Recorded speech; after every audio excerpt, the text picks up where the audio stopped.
Good evening and welcome to the July membership meeting of the Cuyahoga County Progressive Caucus. I'm Steve Holecko. I'm the political director of the organization. And I want to introduce Deb Klein. She's our tech person. And after each segment tonight, we'll be taking questions either, if you click the raise your hand or if you write it in chat, Deb will monitor the chat and we'll be sure to get to your questions. Here's what we don't do in chat for our Zoom meetings, if you're new to them with CCPC. We don't put a lot of links. What we're going to do is we're going to send you guys an email tomorrow that has several links in it so that you can read it at your convenience and not, have to look while trying to pay attention to the meeting. But in the email, there's 3 links that we always put for after every Zoom meeting. One is how to become a member of the Cuyahoga County Progressive Caucus. A lot of times we have a topic that somebody sees, the person comes, they're not a member and they're curious, they want to become a member. Membership is free in our organization if you're not already a member, and you can click that link and sign up and start getting our emails. We also send out a donate link. We are all volunteer funded, all volunteer staffed, and to pay our office bills and the server to send out thousands of emails. We need a little bit of money, and we depend on small contributions from you guys to more or less stay in business. We'll also send you a video of the meeting. And what we found is that more people actually watch the video of our meetings than actually show up when we go by Zoom. But the email we're sending out is to people who registered as well as showed up. So we usually have about twice as many people register as show up, but they obviously were interested in the topic. And so, they may want to view the video. We also, and I'm going to stand up a little bit. See my shirt? These are our brand new Cuyahoga County Progressive Caucus t-shirts, which you can order online. We asked for a $35 donation. Deb has one on too. And they're nice shirts. They have our logo, they have our buzzwords: educate, organize, mobilize. And I'm looking around the room. I know a lot of you already have them, but there'll be a link to get one of those online shirts as well. And finally, in the email tomorrow, we will have information about our August meeting. Now, we had so much fun outside at Cleveland Heights last month that we're going to go back outside in August. And it's going to be this time on the west side. We've got the upper pavilion at Edgewater State Park reserved. And that meeting will be it's going to start at 6 o'clock, not the usual 6:30, but it's going to be a regular meeting, and it's going to be entitled "What's Next?" And at the end of this meeting, I'll kind of clue you in as because there's a lot coming up that fall into the "What's Next" category. But like I said, at the end of this meeting, I'll clue you in what we're thinking, for the August meeting. All right, we have 3 segments tonight, and 2 of our speakers are not yet here. We're going to talk about a broadband program that our friends from CWA are working on. We're going to talk about the upcoming Teamster strike, and we're going to talk about something you are all familiar with, August 8th, and what we need to do to get out the vote. So let me introduce our first speaker to talk about a broadband program for lower income communities. Please welcome Joe Snyder, who is the CWA Local 4302 president.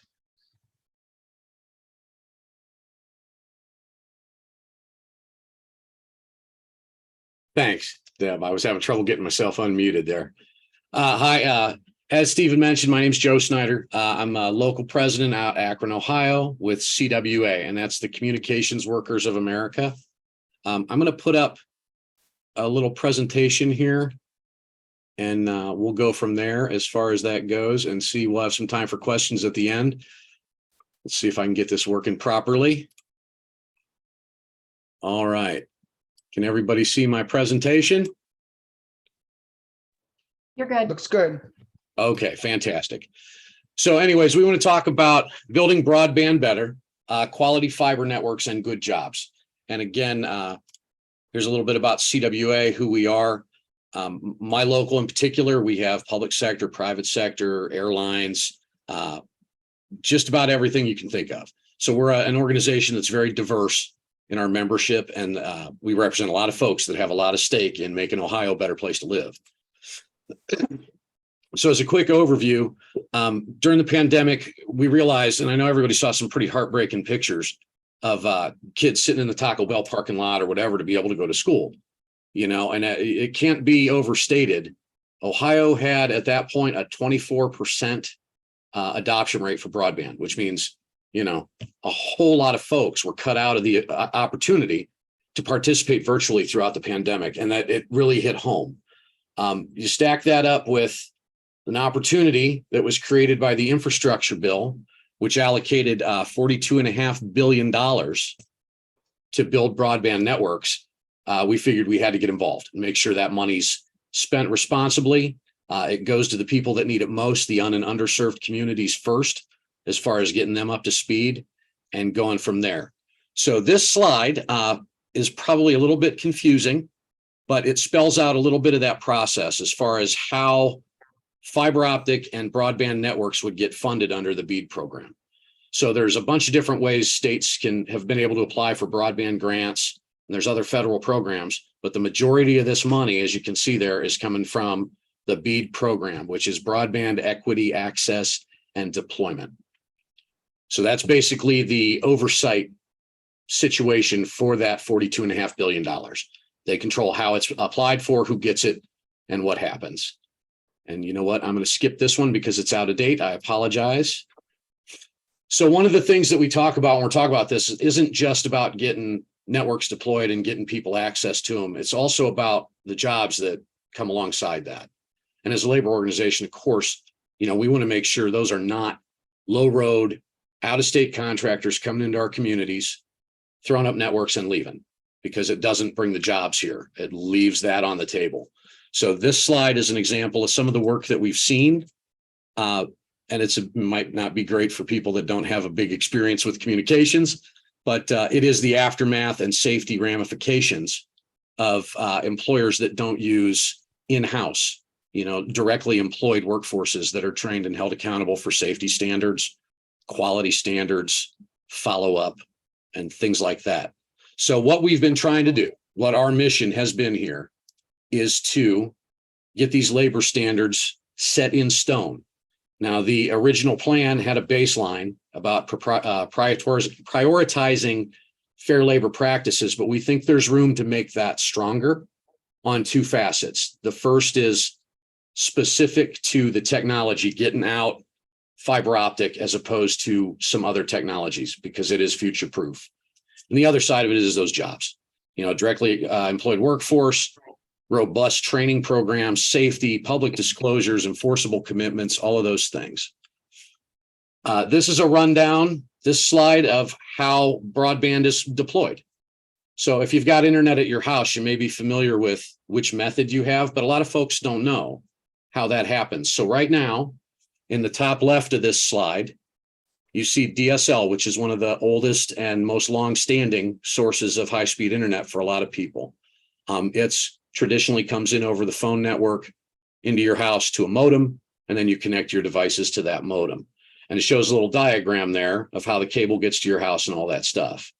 Now, that is an outdated technology, and most of the providers that use it are trying to phase it out in favor of more modern ones like fiber and wireless and cable.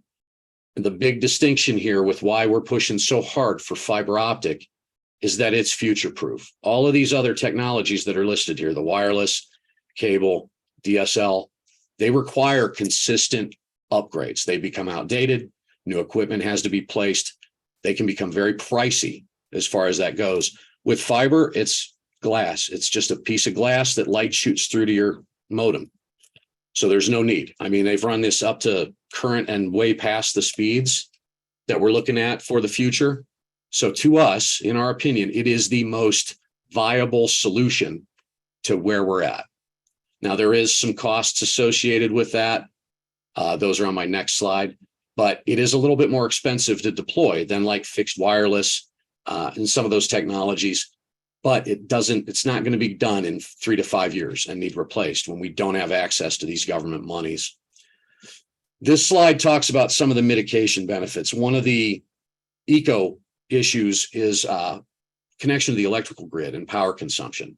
Fiber doesn't require, we call it mid-span repetition, whereas a lot of the other services, they push a signal out a certain distance, and then there has to be a device wired in and connected to power to amplify them and push them out to a further distance without loss.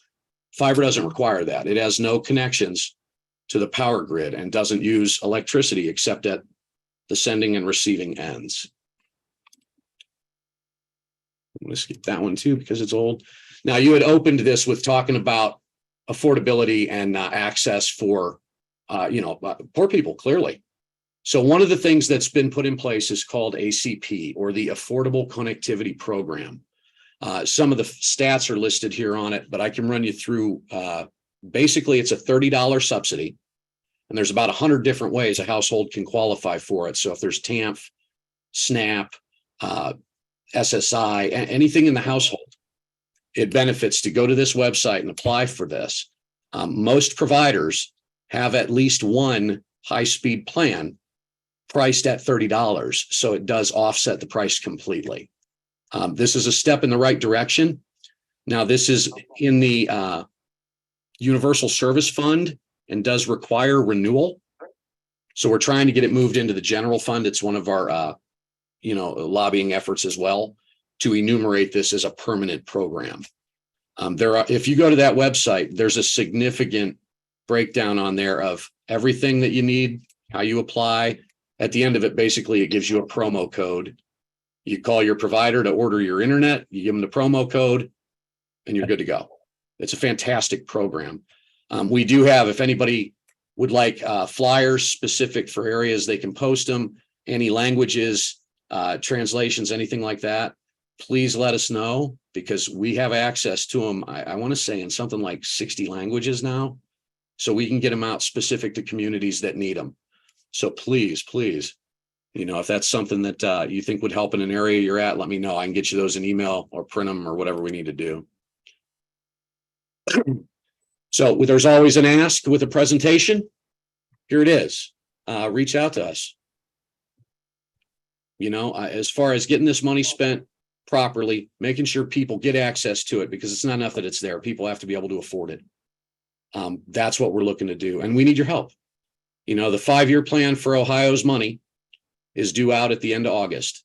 So once they put in that, submit that 5-year plan and it gets approved, the communities involved here are going to know what's available and how to get through those programs to qualify for those funds. And we should see a pretty robust round of activity after that, figuring out the funding. And it would be good if you have a community that you think is or underserved to be a little bit ahead of that curve, so you know what your needs are. And the last thing I'll add before I go over to questions is on the FCC's website, fcc.gov, there is maps of broadband that show coverage. They're not really designed for people to do individual challenges to, but if you're in an apartment building or a housing complex or any place like that where you have a lot of folks involved, you can drill down right to your address on that map, and it will show you what broadband speed has been reported available at your location. If it's inaccurate, you need to file the challenge, because this is going to go a long way in how those funds get distributed. If it says you got 100 meg and you only have 25 meg, you'd be considered an unserved area, and it could prioritize some of those monies as far as getting the high speed placed there first. So, and I think with that, I'll shut up and then we can go with any questions anybody has. Let me turn off my screen share. Oh, cancel. Stop share. There we go. All right. I see a hand from Ed George, or is there or Deb, do you want to moderate? Yeah, I'll do it. Okay. You've got Ed George. Ed, you've got to unmute. Can you hear me now, Deb? Yep, gotcha. Great. Joe, thank you so much for that presentation. I really appreciate, as a recovering IT professional, I appreciate people that are able to take such a wonky topic and break it down so people can understand it. Just real quick. So I'm a member of Connected Neo. I'll drop a link in the chat after I mute myself, but we're a group of residents that are trying to get broadband into underserved areas and actually try to create the first cooperative resident-centered ISP in Cleveland. And I just wanted to point out that, broadband in Cleveland is an incredibly hot button issue that really no one, including the media, is really paying a lot of attention to. There's a lot of big players out there, both big telecom, but you've also got local entities like Digital C, like PCs for People, that are all going after local dollars and all having a variety of, to put it politely, success in both how they're interfacing with communities that are challenged by broadband, and also what infrastructure they're using. So I just really wanted to point that out. I think this is a huge issue in Cleveland, both because of kind of the outing several years ago of AT&T and their nonsense when it came to saying they were covering Cleveland with broadband when they really weren't. And then, oh, lo and behold, the pandemic comes along and basically validates everything that researchers had shown. But yeah, I just wanted to say that I think if people are interested in this issue, doing some research and doing some Googling, and I'd be happy to come on and talk more about some of the issues with some of the providers in Cleveland. There's a lot of money at stake. There's a lot of politics going on. For those of you that watch council meetings, the recent utilities committee meeting that Councilperson Casey chairs, he basically took Digital C to task and said, yeah, you're not getting any city funding because we don't really trust you that much and don't believe what you're saying. So yeah, thanks so much. Thanks, Ed. And I would tell you, I don't know if you caught my email address on that last slide. We are always looking for community partners. That's how all of this works. It can't just be one organization saying, hey, we want this to happen. It has to be everybody getting on board. Yeah, I'd be happy to work with you. And if you can include my email in the roundup tomorrow, as far as links and whatnot, does that work? I can send you stuff to put in there. Yeah, if you could send me all of that in an email. Do you have my email address? Or I'm not sure. I know I have Deb's. I might have yours too in the invite for the meeting. Well, get my email through Deb and send me anything you want to put in the email, and I'll in our email, and I'll get it out. Will do. Thank you. And yeah, that would go for everyone, like as a simple solution. I'll answer my phone. We're trying to get the job done. We're trying to make Ohio better. We'd love to lead this industry. We have, for a little bit, quick background of me too. I'm an AT&T technician. I have been for 30 years working on broadband. And what Ed said, it's not lost on me.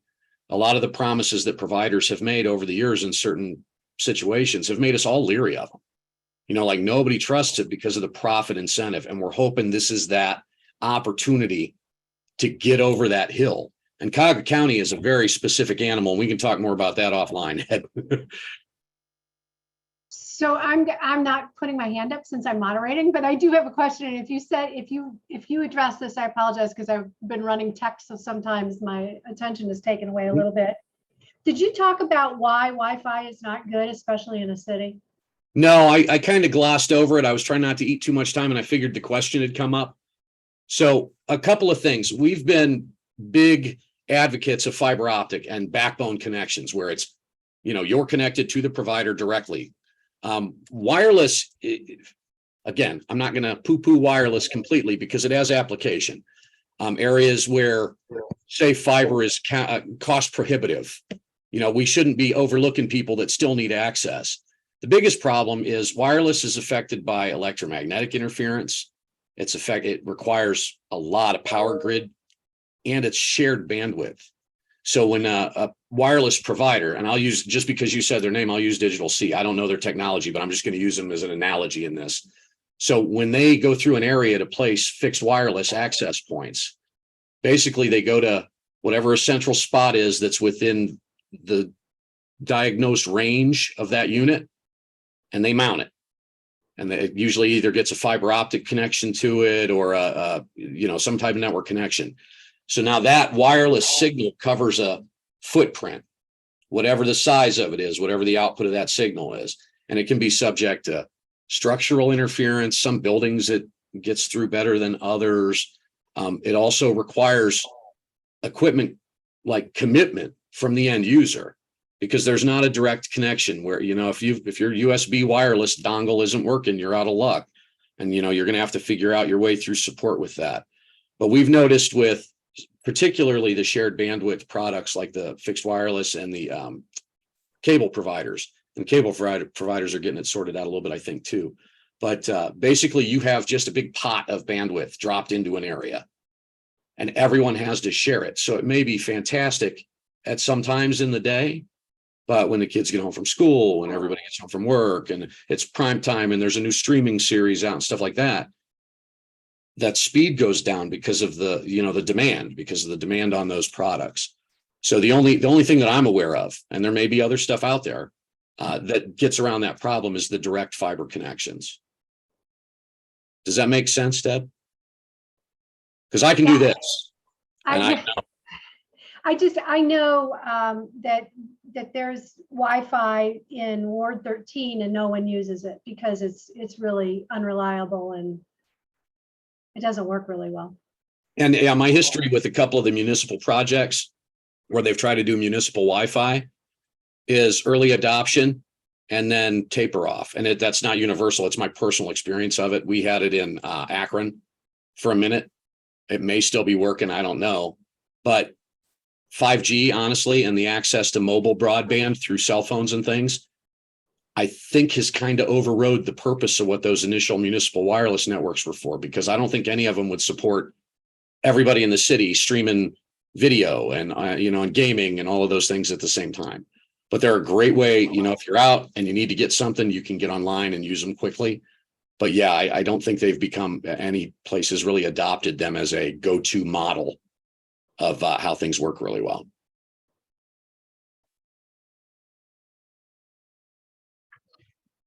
Do we have any other questions, Deb, in the chat? No, just basic comments. So no other questions. All right. Well, thank you very much, Joe. And we will get you Joe's contact information in the email we send out tomorrow. So Oh yeah, and I think the last thing too, go to buildbroadbandbetter.org. That's an easy one. I don't have to put it in link. Buildbroadbandbetter.org. There's a petition there related to what we're doing. Sign it, get your neighbors to sign it, read through it, because we're trying to use the, like say, grassroots on this too. So thank you for your time, everybody. Thank you, Joe. Take care. Thanks, Joe. All right. Next up deals with something that you always hear at election time, the most important election of our lifetime. And the chair of the Cuyahoga County Democratic Party, Dave Brock, is here. And Dave, what you just did at the city leaders meeting at the beginning was the most eloquent explanation of the most important election of our lifetime. So I'm hoping you could do it again here. Good God, now the pressure's on and I'm amongst friends. I don't know exactly what it was I said, but I will say that I think what I said was that everything basically from minimum wage to legalized marijuana to gun reform to fair districts to abortion rights and reproductive rights for women are on the table, and everything that we hope to accomplish can be wiped out if this issue passes. And we want to make a concerted effort. And I think one of the other things that we want to look at, and maybe this is what you're talking about, Steve, is the idea that if right now, Republicans have to live sort of in fear of the ballot initiative. So they haven't even been as abusive as they can be, because what will happen if this passes is they will have no check on their abuses. They will be able to essentially do anything they want, because they don't have to fear an initiative. At least not one that only needs 50%. So I think that's what and the things that they will do will be really terrible. Any law passed in any city in this county can be nullified by them, even though we're a home rule state. They don't care. They don't follow the rules or the laws. So that's some of this is exactly why this is incredibly important, because all the rights that we've ever had take for granted, and all the hopes that we have as progressives and Democrats, it's going to take decades to overcome that, I think, in this state. So actually, Deb, can I use the big screen? I want to show the statistics, by the way, of the reproductive rights. Yeah, you can share. You can share. The Cuyahoga County Democratic Party, there it is, got almost 24,000 signatures. Now, I know that was a great many of you who were on here were very helpful with this cause. We were asked to get 5,000 by the state party, and we got, as you see, much more. We got 3 times as many as any other county party in the entire state. And when you look at the 711,000 signatures collected in the entire state, you see 113,000 from this county alone. And I was down in Columbus with the ODP for events this past Saturday, and they are talking about what we're doing. They are talking about Cuyahoga County. The state party chair said to me, she was in a meeting with some whatever, and they said, can we talk about what's going on in Cuyahoga? When did this start happening? And she explained. And a lot of that is because of those of us who are on this call, and the belief in action and activism oriented work, that it can really have an impact. So we're hoping that that'll be the same. And just for those who are interested, here's really the breakdown of where our signatures were collected in this county. And I mean, you couldn't be prouder. Obviously, Lakewood, what a phenomenal job. But when I was growing up, Chagrin, Falls, Pepper Pike, all of those cities that number 3rd, the Chagrin Gateway area, were as Republican as could be.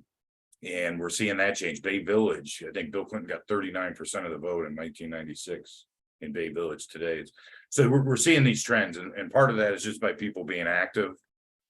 We see the rest of the breakdown. Whoops. And then just, I think it'd be cool to share the names, of some of the people. These are the top 10 signature getters through the party here in our county. So again, this is something that we all believe in, and that's direct action. So I couldn't be happier with what we've accomplished here, but we do have a lot more to do.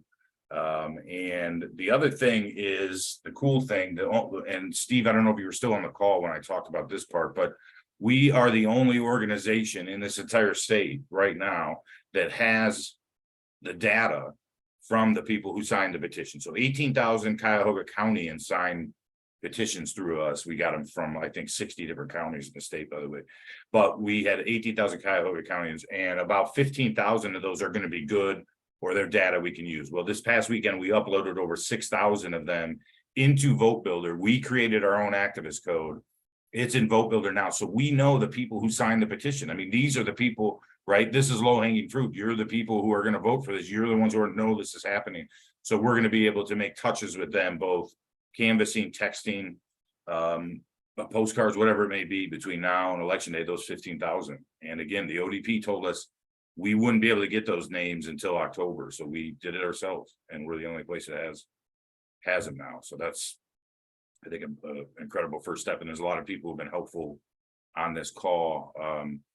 My favorite Kelly sister, Bridget, of course, has been helpful in collecting this data and uploading it. So I can't say enough, but we do have a lot to do still. And canvassing this year for this issue compared to canvassing that took place last fall is like night and day. The conversations are better. The door openings, people coming in the doors are better. There's nobody yelling. We've had a massively better experience. And what the county party's done is we've included these kits that have both the ODP lit piece, which is if Susie Scullin were on this, we're the one who designed the lit piece, and she does some of our designs for the county party, it would have been way better. I'll just say that. But we also have a vote by mail request form, pre-address envelope to the Board of Elections, and it all goes in a plastic bag, which we can door hang if no one's home, because the ODP made a lit piece without it, that doesn't go on doors. So, but we have gotten almost 100,000 of those out in this county, something like that already. And we have 19 more days, so we could sure use your involvement there. Postcard writing, we're especially targeting apartment buildings right now. That would be very helpful if you can get involved. You can go to kaidem.com or info@kaidem.com is the email. Tell them where you live, what you need, and we will make sure you get it. We also have more yard signs coming. So yeah. That's he's right. But I'm trying to think if there's anything else. The other thing we talked about, and Steve was on the call, he's a city leader, of course, was last year on election day. I know many of you were involved. What we did was really unprecedented. We had 600 volunteers, covered almost 200 polling places. 1 out of every 3 people who walked in the poll on election day last year got our sample ballot in their hand. Many got it beforehand too, but they got it in their hand on election day. And it's for that reason that Deb Klein has a new council member, because Brian Mooney got elected judge, Kevin Kelly got elected judge, Pat Kelly defeated Nan Baker on Cleveland's the West Shore suburbs, which is remarkable. This year, that's going to be less the issue. So we're trying to figure out what to do on election day, but we'll need people involved. We're probably going to do things like text banking or phone calling on election day, because having people at the polls when there's only one issue on the ballot is less important than it would be right in a fall election. So by all means, go to like I said, go to kaidem.com to get involved if you haven't already. And for those who don't know, I am and have been a member of the Progressive Caucus for 7 years now. So you can trust me. You can trust Dave. Right. Trust me when I say that. That's So, right. It's a big ass. Dave, I actually have 2 questions, and then we'll get to other questions. Is the county party or anybody doing any absentee ballot chasing? The county party is going to be doing absentee ballot text chasing. Yes, we are. But in terms of paying for mail pieces, no, we aren't. One of the things we were able to do is, and it wasn't the county party, because again, county parties can't send vote by mail request forms. Neither could state parties or national parties, so in this state anyway. So what ended up happening was an organic effort where I know Mayor Bibb and Councilman Griffin got involved in mailing absentee request forms in the city of Cleveland. Other groups, I think the Bay Village Democrats, Shaker Democrats, have been doing that. We will be texting people the week before the election who have requested about Democrats, or those we suspect will vote the way we want, the week before to return their ballot. That's one thing we're doing. Okay, the next question is, you guys heard Dave describe the walk list. We have the plastic bags with the absentee ballot application, no on August 8th and all that. So a lot of the Progressive Caucus right now is very aligned with the County Democratic Party. And so Has it always been that way? I don't know. Not quite. But anyways, here's what I'm getting at. I know a lot of you have already canvassed and have gotten your walk list from your city leader. But raise your hand if you'd like to do canvassing but don't know where to get walk lists. I mean, click the raise hand in the reactions. Is there anybody in that category? Actually, Steve, if they could put their name in the chat, we can get a hold of them. No, what I was going to ask Dave is there, like, for those folks who live in communities and maybe not even know who their city leader is, can they get walk lists from the county party just as an individual? Absolutely. How would they go about that? Yeah, again, they can go to they can email info@kaidem if they want to do their neighborhood or do a different neighborhood. They can request that, and we will absolutely. Yeah, you don't have to get them to. Not every city leader is as responsive or as industrious as Steve. So, right, we are sending people info@kaidem.com. Email that. So Dave, I have a follow-up question to Steve's first question about the ballot chasing. How are you all going to organize that? Because we've already had people here in our ward that are talking about wanting to do it. To chase ballots, the vote by mail ones? Yep. Well, like I said, all we're doing is the text. So that's how we'll be chasing the ballots. So for will those you who be are doing doing it for everyone? Do you We'll be need doing that. volunteers? We're doing a general countywide one. The entire county, anyone, so on August 1st, say, which is a week before the election, we will send to anyone who requested their ballot before July 24th and haven't returned it yet. So anyone who requested, we're not going to send a text to someone who requested a ballot on July 28th. And by the way, we would encourage people to stop requesting ballots at that point anyway. But we'll be sending that text out the week before the election, as well as one the day before the election, and then probably one other one as well. And those will be countywide. Just one list will be, the criteria will be for the whole county. We won't say, all right, now we're doing Ward 11. Now we're doing Bay Village. Now we're doing Warrensville. It's just going to be a countywide one. Anybody else have any questions for Dave? Thank you. And congrats, Kimberly Mann, by the way, received the endorsement of the party yesterday. Congrats to Kim. Yeah, let's acknowledge Kim Mann, party and County Democratic Party endorsed, and also Cuyahoga County Progressive Caucus endorsed Fairview Park City Council candidate Kim Mann. Kim, do you want to say a few words if you're there? She's shy. She's just typed in. No, she has to unmute. Hi, thank you. Yes, I would like to, I'm in the dark here. Our power just went out, but yes, thank you to the executive committee members that voted to endorse me and for the members of CCPC that endorsed my campaign. I appreciate it. Thank you. And Kim, I am noticing in my home why your power went out right now. It is like a massive thunderstorm outside. All right. Anything else for Dave? I think, Nicole, did you have your hand up? No? Okay. All right. Our last segment is on the upcoming UPS strike. And we did have scheduled Paul Wojnar, who is the Secretary Treasurer of Teamsters Local 407. But he's very busy right now, perhaps because they're getting ready to go on strike. But fortunately, Deb Klein is the president of the local Jobs with Justice chapter, and she is very in tune with what's going on with the upcoming strike. And any progressive organization should be very supportive to our brothers and sisters when they're in this position. And so that's where CCPC is now. Deb, what can you tell us? I'm hoping I don't lose power because things are like really blowing around here. So what's going on, and I'm sure you've all heard by now, that there is a good possibility that UPS will be doing a nationwide strike. Those of you that do any kind of business, that use shipping, that get shipments from other businesses, they're already sending out emails saying, if you want to use UPS, you better get your order in now, because there is a good possibility. However, Paul just told me, when he told me that he had an emergency come up, that they are going back to the bargaining table on Monday.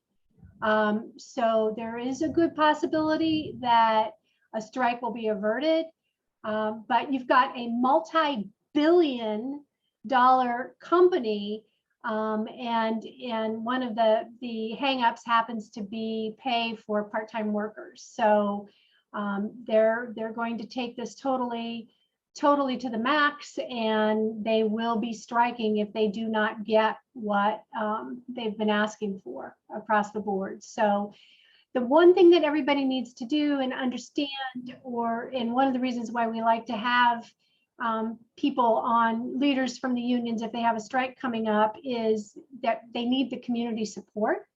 This isn't about the workers, this is about the company and management. And if UPS goes out on strike, you shouldn't be angry at the workers, you should be angry at the company. So I just want to make sure that everybody remembers that. Cleveland Jobs with Justice will be doing strike support, obviously, if they do go out on strike. This is kind of a banner year because there are several large unions. There's a possibility UAW will be going out on strike. So labor is starting to fight back, which is really good. And we will be asking for the community to support. We already had people that went out to their practice pickets. They had 3 practice pickets last week, and community members did go out to those pickets. I went out. So please, if you can engage in any way, please engage, and never forget, it's not the workers' fault, it's management's fault when there's a strike. So that's it, Steve. And I think we lost Steve. I think we did. Okay. Okay, Steve, are you back? Did we lose me or Deb or you? We lost you for a minute. You're freezing. It went- huge lightning bolts are causing that. Yeah, I have a sneaking suspicion that's what's going on. We got hail going on here in the west side of Cleveland. So Right. So, and I'm on the west side too. So, and so is Kim. That's why her power's out. And you guys on the east side, you might not get anything. So, did you finish up, Deb? yeah, I'm done. I'm done, Steve. Okay. Yeah, and we will get out to you. Deb, how many UPS locations are there in Cuyahoga County? I think there are 3 main terminals. There's one in Middleburg, there's one on East 68th Street, and then there's one in Garfield Heights.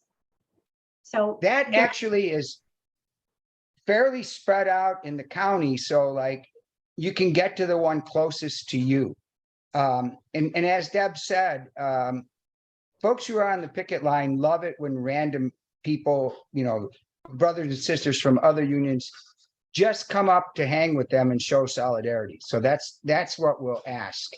And the hope is that they get a good contract and there's no strike. Nobody wants to go on strike, but if needed, we'll be supportive of them. the other thing that's really important, and a lot of times the unions will ask for, is for folks to bring food out for people on the lines. That's Yes. happened in the past. Although the Teamsters, I don't know if they'll do that or not, but I will tell you that that's another thing. And even if they don't ask for people to bring food out, you can, if you want to take cookies or whatever out to the picket lines, it's always really appreciated. So. Any questions?